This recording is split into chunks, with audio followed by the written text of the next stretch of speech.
Hey, what's up, YouTube? It's Richie from Boston. It's the 12th of February. It's 2019. And you're looking at one of several videos I did about the helicopters that are training all over the United States, absolutely everywhere. Now, the reason I'm showing you this again is because it's come to my attention that people are using my name and my channel in their videos where they're telling everybody that this right here is a good, healthy, happy event happening in America, that it's simply Donald Trump draining the swamp. These are our United States military guys arresting bankers, etc. Well, I guess that's a fun thing to say, but it isn't accurate whatsoever at all. For those of you that don't understand it, Donald Trump is not one of us. The government does not belong to us. Our country has been completely and totally infiltrated and taken over by Zionists in Israel. If you don't believe that, take a look at this. I got a text last night from Adam Green, and this is what it was. So these awards are given to me by the Jewish community for different things, and this is the Tree of Life, which is a very big award in terms of everything that I stand for. It means so much to me, and a lot of times I'll have friends of mine come in, Jewish, and they will see the Tree of Life, and they'll say, wow, what a great thing. Likewise, right over here, this is the Shalom Humanitarian Award, and that was presented to me also. And these are different awards I've had over the years for different things I've done. This is the Tree of Life, which is a very big award. Notice as he says the Tree of Life, look at the symbol he makes with his hand. I find that interesting. The MAGA OK symbol. Donald Trump is a Zionist. This is all just more of the same, except probably worse, because we've never seen military training the way they have been training. We've never seen things like Q coming out telling us that martial law may have to happen and it all will be well. Donald Trump blazingly showing, I don't know if that's the right word, whatever, it's early. Donald Trump showing the Kabbalah, the Tree of Life in his office well before he was president is just more of the same. Adam Green did an hour and 29-minute video last night that I'll leave links in the description that everybody should watch. If you think this guy is on our side, you're just woefully misinformed. It amazes me how many people cannot see the forest for the trees. Our country is going straight down. Donald's just the newest in a long line of Israel-loving Zionist presidents to be in office. The president of the corporation of the United States. If you think anything else, all you're doing is perpetrating disinformation. This is exactly what's happening. The Kabbalah is not something that's friendly towards Americans, friendly towards freedom, or anything like that in the Republic of the United States. It's all completely anti-constitutional, more of the same.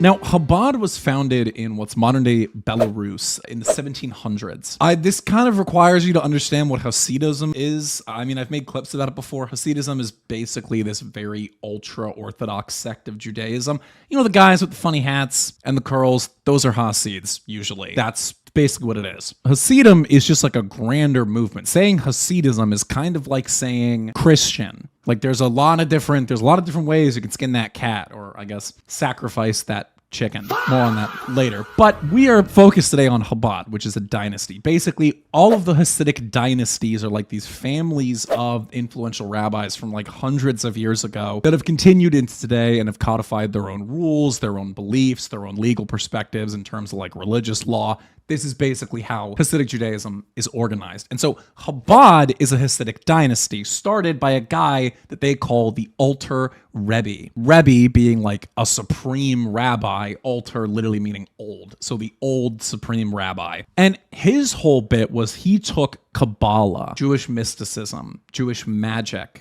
right? That whole belief you might have heard of. That's some deep schizophrenic territory. It's a whole other video. But the whole bit about Chabad is he took Kabbalah and he took the very legalistic, rational, kind of like scholarly perspective found in Eastern European Jewry at the time and combined them. And that's how Chabad was created. Now, Chabad itself is an acronym. It's just the anglicization of that acronym. It's an acronym of Chokmah, Binah, and Dat. Wisdom, understanding, and knowledge. They put a lot of emphasis on the intellectual, on education, on shit like that. And while today they actually aren't the biggest Hasidic dynasty, they were incredibly popular in Eastern Europe. Like Russian Empire, Eastern Europe, very, very popular in the urban centers because, like I said, they combined both this spirituality and this rational kind of like post-Enlightenment thinking. They were initially very supportive of the Bolsheviks. I mean, come on. Do I even have to fucking tell you that? But funny enough, Chabad represents like kind of the start of right-wing Jewry. Now, what do I mean by that? Chabad was actually thrown out by the Soviet government, which, I mean, that's like impressive. To be a Jewish organization thrown out by the Soviet government, that's crazy. This is because when the Russian Revolution happens, all the Yiddish communities that were involved in that revolution, they were very secularized. They were left-wing. They were communist. And Chabad is deeply religious. And so they got thrown out. Like immediately, and they ended up moving to America. They set up shop in Brooklyn and specifically in a place called 770. This is their main building that's been the headquarters of the global Chabad network for decades now. They set up shop there and have been there ever since. Now, this is a very powerful group, and we have to ask the question, why? The answer lies in three things: the collective, the property, and the power. First off, the collective. They pool their money, basically. They run a series of nonprofits and series of charities, which effectively all of their adherents donate money to, which kind of ends up tallying up to a certain percentage of their income. And so they're pooling their money consistently. Like you'll see shit where, like, legally speaking, they were gifted a $3.8 million building. Like one of their adherents gifted it. Legally. Second, they like own most of Brooklyn. Like most of Brooklyn falls under them in some capacity in terms of property ownership. And finally, power buying. They bought a lot of power. When you look at the original start of like the Israel lobby, all of it goes back to Chabad hands and Chabad money. Specifically, under the leadership of their last leader, a guy called Rebbe Schneerson.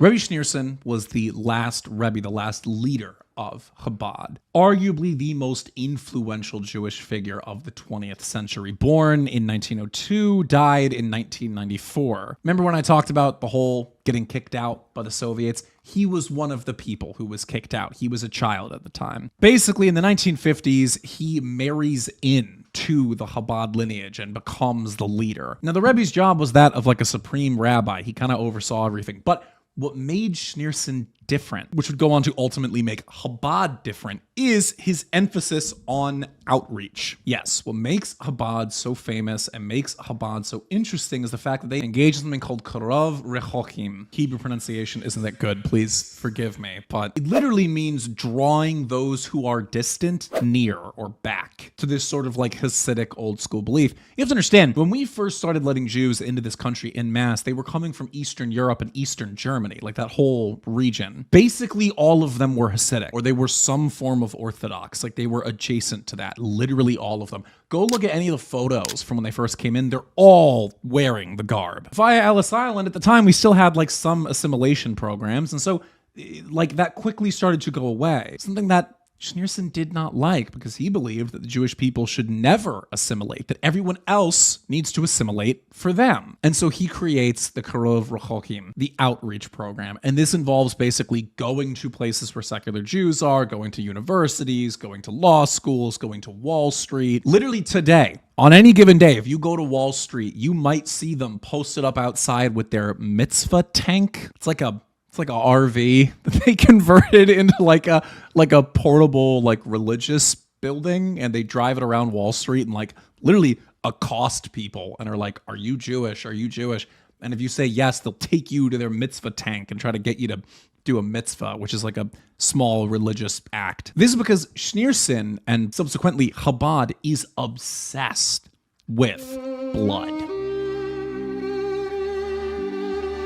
Now, What do I mean when I say obsessed with blood? That sounds a little crazy. No, I'm not saying they grab small, precious children and use their blood as ketchup. No, they are obsessed with genetics. They are obsessed with the idea that they are a people and that all of them need to be brought into this specific belief. Actually, one of their slogans, of which there are many, is Hashem needs every yid. I shit you not. Like, go to one of their areas, they will have bumper stickers that say Hashem needs every yid. Hashem, God, that's what they call God. They believe that every single Jew, whether secular or not, needs to come join them and their beliefs and Hasidism in order for things to be good. Because Chabad is super focused on genetics, and it's super focused on eschatology, on the end times. This is because they believe those two things are linked. They believe that when they get enough Jews and they get enough of them on their side and they're able to rebuild the third temple, then the end times come. The Mashiach arrives. This is what Tucker Carlson lightly touched on, but needs to be expanded upon heavily. The main slogan, the main thing that they say in all of their prayers in Chabad is Mashiach now. Mashiach is the Hebrew Anglicization of Messiah. So they're basically saying Messiah now. Because mind you, Jews don't believe Jesus was the Messiah. They believe that Jesus was a false Messiah, that he was a bad guy. So Chabad is included in that. They really don't like Jesus. More on that later. But they believe firmly in the idea that they need to rush the end times, that basically the Messiah is only going to arrive if the Jewish people push for his return. Like, he's not going to show up on his own. They got to make him do it. And the way by which they do that is by basically eradicating idolatry from the world and bringing Jews back into their Orthodox beliefs. So this is the background of Chabad. But we have to ask ourselves, what is the goal? Like, we can see that they're doing these big things. They're doing big, shady things, but why are they doing it? What is the ultimate end goal here? Are they just doing it for fun? Does the White House just like have really good matzo ball soup? I don't like, what's the goal? Sadly, the answer is fucking terrifying.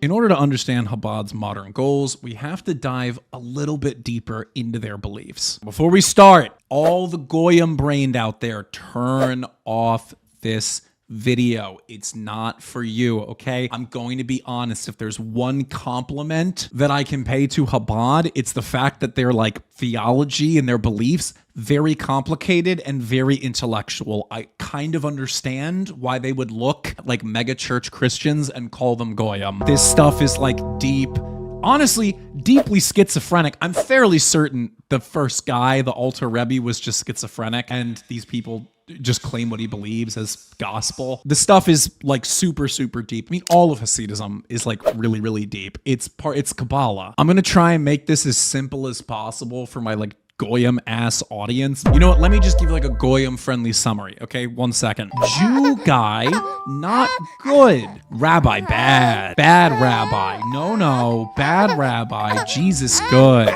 Now that we've covered that and we've let's get into the Gentile-brained action here. The main scriptural text of Chabad is called the Tanya. It was written by the Alter Rebbe. It's considered his masterpiece. It is this, like I said, deeply schizophrenic combination of Kabbalah and like rational logic that creates the Chabad eschatology and the Chabad theology. They cover basically every aspect of life, but what's important here is their understanding of the end times and their understanding of their relationship to us, the Gentiles. One of the main beliefs of Chabad is that there is a profound difference between the Jew and the Gentile, specifically found in their souls. They believe that every single Jew, by virtue of blood, possesses something called the Nefesh Elokhet, literally divine soul or godly soul. Basically, everything we think of when we say the word soul, that's Nefesh Elokhet, but only Jews have that. They believe the rest of us have something called the Nefesh HaBehamet, animal soul, that we look like people, but we aren't people, that we're driven by our impulses, we're carnal, we need to be guided by those who have Nefesh Elokhet. Think of it as base and superstructure, ego and id, right? Like they believe that they are enlightened, that they have this capacity to be enlightened, and that we are just kind of animated by our instincts, that we're carnal, we're fleshy, that we're not to be trusted. with ourselves. You might have heard the phrase tikkun olam, which is a central Jewish concept of like their relationship with God, that Jews have a responsibility for tikkun olam, to repair the world. That the world is like fundamentally broken and we're fundamentally away from God because we have original sin, like in Christianity, but they don't believe that Jesus Christ cleans us of our sins. They don't believe that Jesus Christ ended all that. And so they believe it's the job of the Jewish people to repair the world. There has been many, many different ways in which that's been interpreted. Chabad specifically interprets that in saying that Gentiles,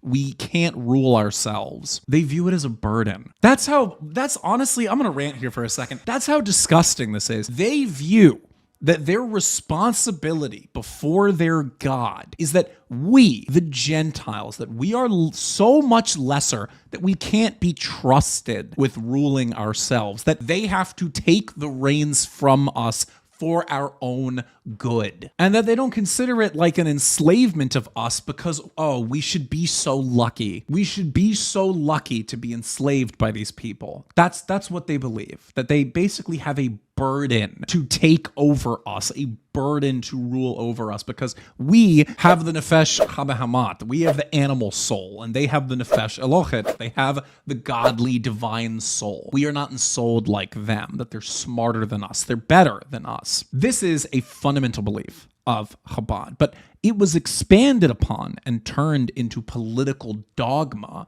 by Rebbe Schneerson. So remember, like I said earlier, Rebbe Schneerson was super into outreach, was super into the idea of we should get involved in the public, we should get involved in government, etc., etc. During this time, Rebbe Schneerson writes what he calls the NOAHIDE laws. Little background, NOAHIDE is in reference to Noah, like Noah's Ark, and then the covenant that was made by God that he would not destroy the earth again, the rainbow, all that whole story. Rebbe Schneerson writes the NOAHIDE laws, which are basically 7 laws that he says the Gentiles should keep. If the Gentiles can keep the 7 laws and stay out of the Jews' way and let them have power and let them take over governments and let them operate politically, then they can repair the world and they can bring on the Messiah. So what are the NOAHIDE laws? Do not worship idols, number 1. Respect God and do not blaspheme his name. Respect human life. Don't murder. Do not commit immoral sexual acts. Do not steal. Create courts of justice, like pursue judicial justice. And do not eat the flesh of an animal that is still alive. Those are the 7 NOAHIDE laws. Now, these sound kind of basic, like this just kind of sounds like the rules you hear in, kindergarten. Like it's not anything crazy, but what's sinister about that? You have to remember that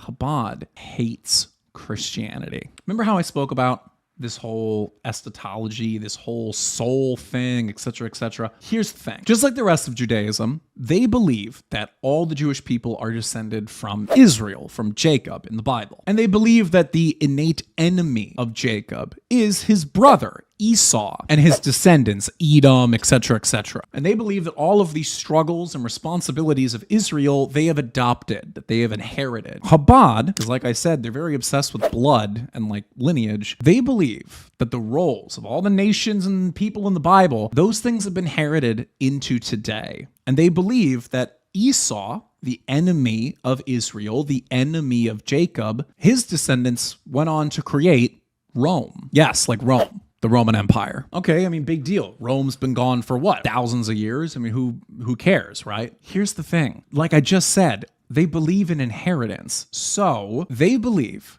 that Rome is the inheritor of this great conflict that they have. So much so that Rome went and destroyed their temple. So they really don't like Rome. I literally made a whole clip about how they literally travel to Rome and they travel to the Arch of Titus, the big arch that commemorates the destruction of the temple, and they spit on it. Really, really don't like Rome. Here's the thing though. Rome was Christianized. They believe that the church took on the legacy of Rome, i.e. the legacy of Esau. Yes, they see Christianity, more specifically Europe, all of the former Roman territories, the now Christian, European, white territories, as their enemy. Do you see where I'm going with this? They have 2 top directives: to get other Jews to join them and to specifically and actively de-Christianize the West. Their goal is to de-Christianize the West. And so the reason that Schneerson came up with the NOAHIDE laws isn't because he was just doing it for fun. He created a new religion, one that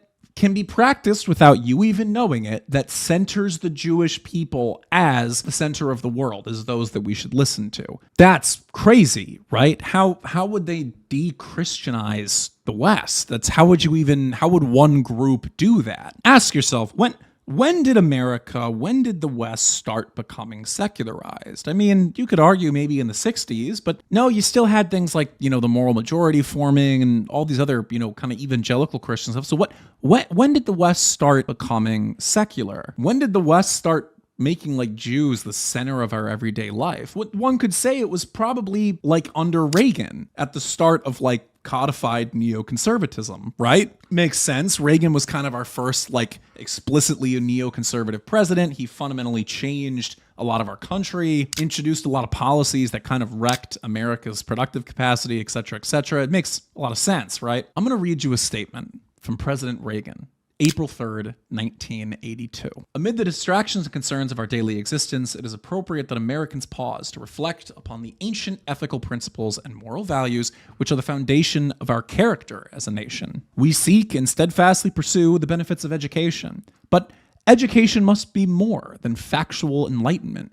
It must enrich the character as well as the mind. One shining example for people of all faiths of what education should be is provided by the Lubavitch movement, headed by Rabbi Menachem Schneerson, a worldwide spiritual leader who will celebrate his 80th birthday on April 4th, 1982. The Lubavitcher Rebbe's work stands as a reminder that knowledge is an unworthy goal unless it is accompanied by moral and spiritual wisdom and understanding. He has provided a vivid example of the eternal validity of the 7 NOAHIDE laws, a moral code for us all, regardless of religious faith. May he go from strength to strength. In recognition of the Lubavitcher Rebbe's 80th birthday, the Senate and the House of Representatives of the United States and Congress assembled have issued House Joint Resolution 447 to set aside April 4th, 1982 as a national day of reflection. Yes, the NOAHIDE laws entered our government with the express purpose of de-Christianizing the West. Ever since the 1980s, we have been further and further de-Christianized, further and further secularized, but most importantly, further Judaized. This is because they believe in order to bring about the Messiah, they have to defeat Esau. They have to destroy Edom, i.e., they have to destroy Rome. And they do that only by destroying the belief of Christianity and by destroying Esau's descendants, i.e., people who look like me, people who maybe look like you. Are you starting to get it? Are you starting to put the pieces together? This is an organization that wants the de-Christianization of America and wants the removal of Europeanness from America. This is the group pushing for that. This is them. Everything you think of when you think of this type of group, it's them. And so with all of this in mind, we come to today. How does this matter today? Like what is going on today and how is this being played out today? We know that now the NOAHIDE laws are in our government. They're effectively trying to change the religion of America into this Noahidism because they don't believe in Christianity and they see Christianity as the enemy. But what does this all do? Well, the goal of this has always been the end times. It's been the arrival of their Mashiach, of their Messiah. That's why they're doing all this. And so part of their belief is that the temple has to be built, that Israel needs to build the temple. So what does that mean for their political support? Chabad is deeply supportive of Israel and the IDF. Like Tucker Carlson mentioned, all of those like temple patches came from Chabad. Yes, they want to see the destruction of Al-Aqsa Mosque and the construction of a third temple. They believe that in doing this, they will be able to bring about the Mashiach. Hey, what's up, YouTube? It's Richie from Boston. Today is the 23rd of January, 2019. And I'm at a truck stop in my truck right now in Pennsylvania, taking Route 81 North all the way back home. It has been a long trip. I met a lot of people.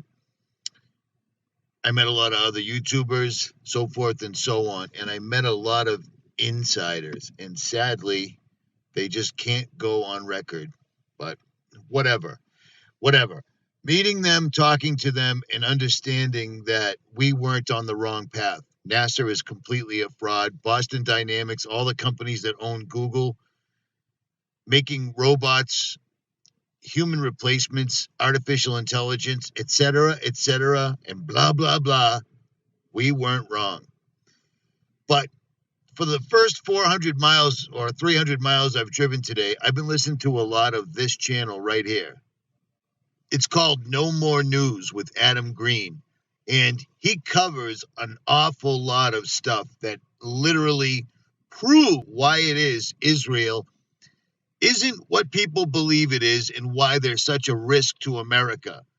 In this particular video called The Jerusalem Conspiracy that he put out, it sounds an awful lot like the video I put out in January 27, 2017.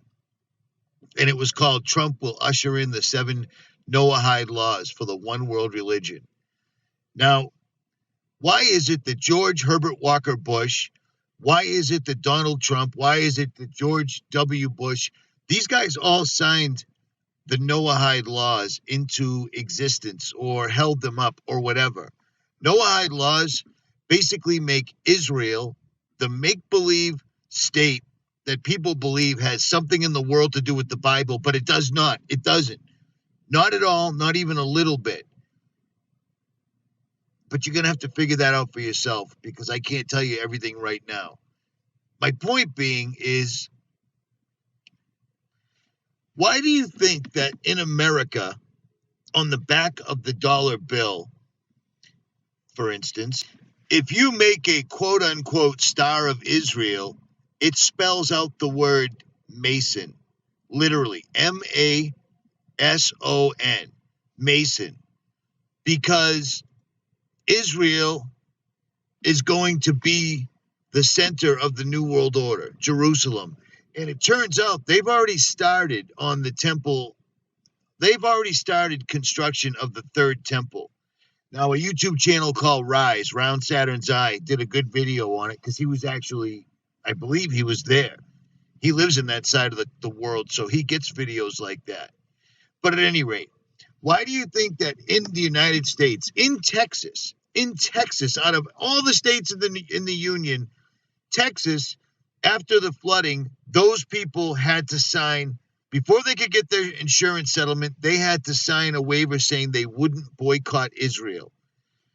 What in the world does Israel have to do with you getting an insurance settlement in the United States?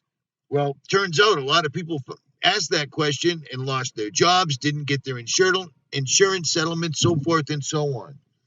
Long story short, there's a reason that Bill Gates touted Israel as being critical in the development of Windows 10. There's a reason that Windows 10 is considered the ultimate spyware. You know what I'm saying? For real. Ultimate spyware.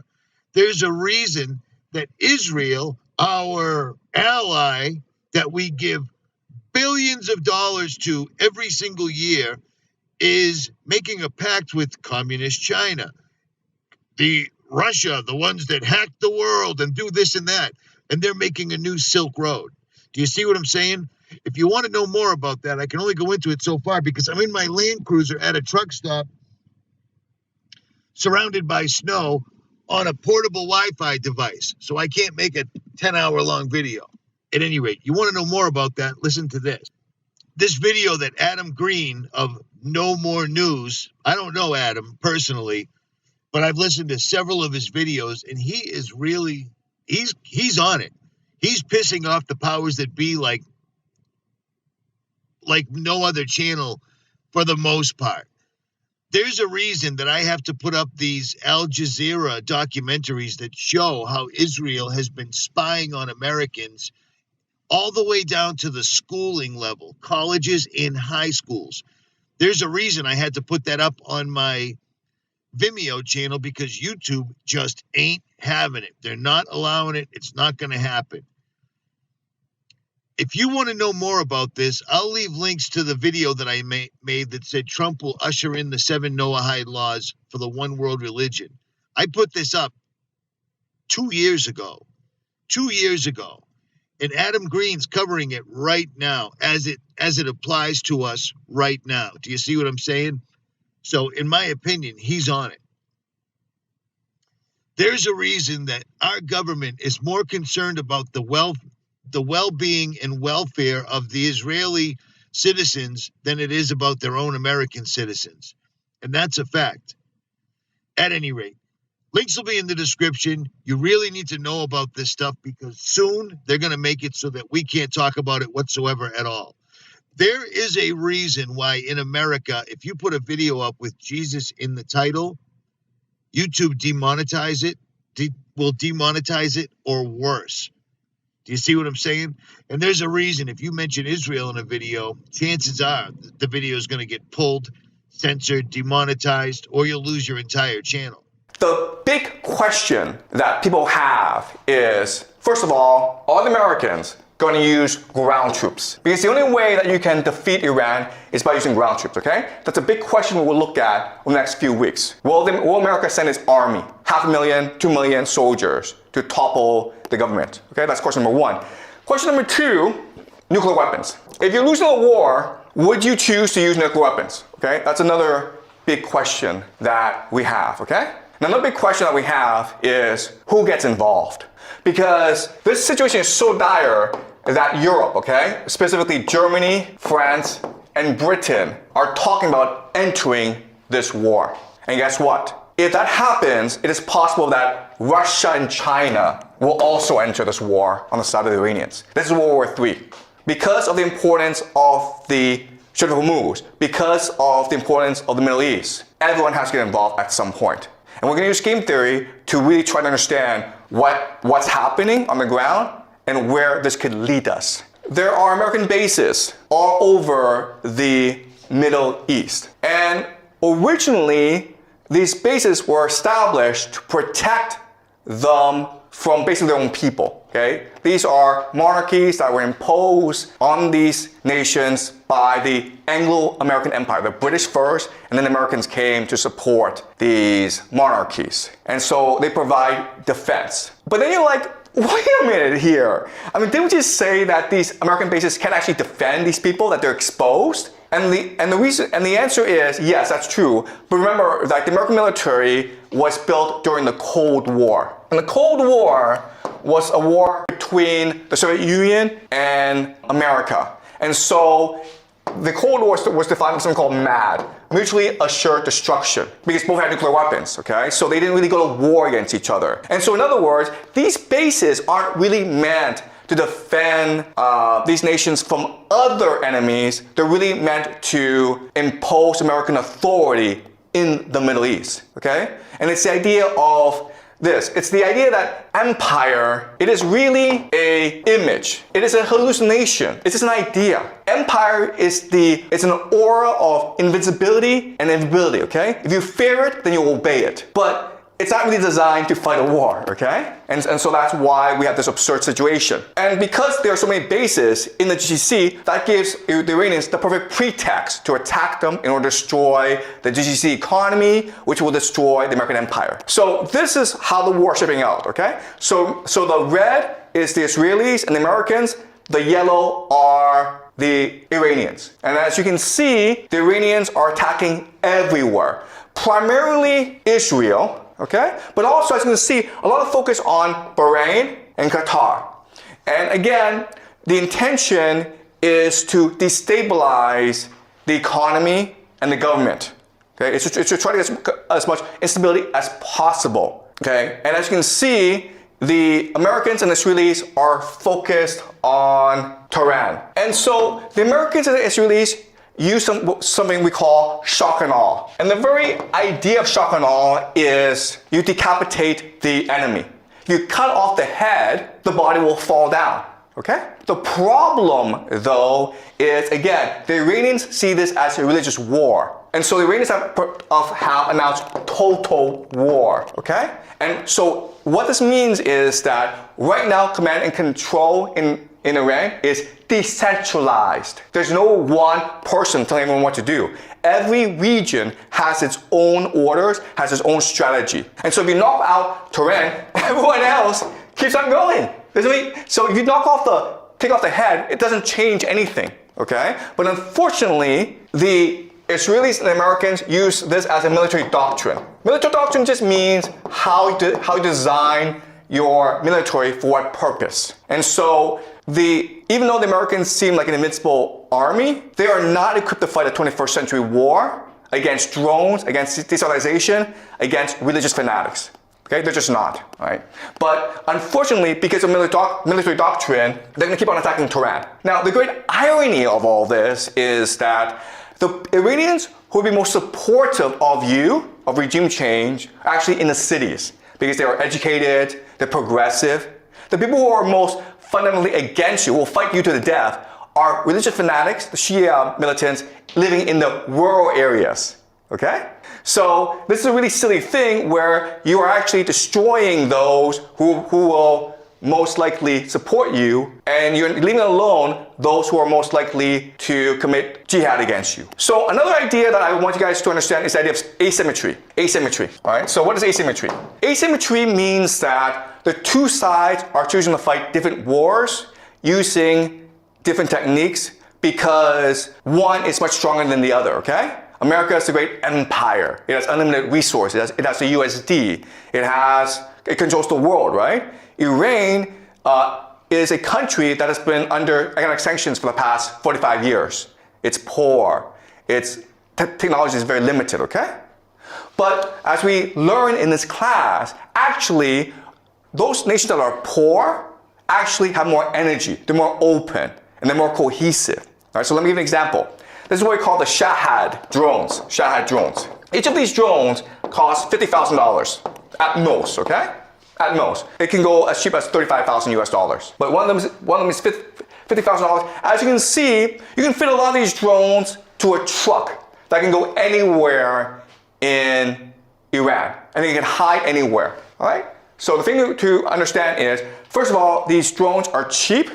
They're easy to make. They make about 500 a day, okay? And estimates are about there's 80,000 right now that the Iranians have. So they can go on for a long, long time, okay? And one of these drones, again, can knock out a desalination plant. It can knock out an oil field. It can knock out a hotel. It can do a lot of damage. And it's easily transportable. You can hide it anywhere. You can use it from anywhere, okay? And that's what the Iranians are using as an offensive weapon. And how do the Americans defend against this? They use something called a THAAD, right? Right, guys. This is what they use, THAAD. THAAD stands for Thermal High Altitude Air Defense. And they also have like Patriot systems. There's a lot, okay? The thing that you need to know about the system is it's really expensive. This missile, guys, costs $1 million. $1 million. So there's this $50,000 drone coming your way, and you throw a $1 million missile at it, okay? And often these missiles miss, so you have to throw 2 or 3 missiles at it, okay? So you're spending $2 to $3 million on each $50,000 that the Iranians spend. That's kind of silly. Second thing you'll notice is that this thing is really big and really slow, and therefore you can't really move it around. Therefore, it's pretty easy for the Iranians to spot where this is and attack it. And then when these things blow up, that's a lot of money, guys. Then you're like, what? But this makes no sense. You know the Iranians have drones. They've had drones for like 10 years. You've also seen drones used in the Russia-Ukraine war to devastating effect. Why don't the Americans know this? Why did they prepare? Okay, and again, it has to do with military doctrine. Because military doctrine determines how you fight a war, it determines on your bureaucracy, and it determines how you spend your resources, okay? And unfortunately, the Americans are used to fighting something called the Cold War, right? And the Cold War, because you can actually fight the war. You can actually kill each other because then people use nuclear weapons. The Cold War was about flexing, okay? You see how big and powerful I am? Me, okay? That's all it was.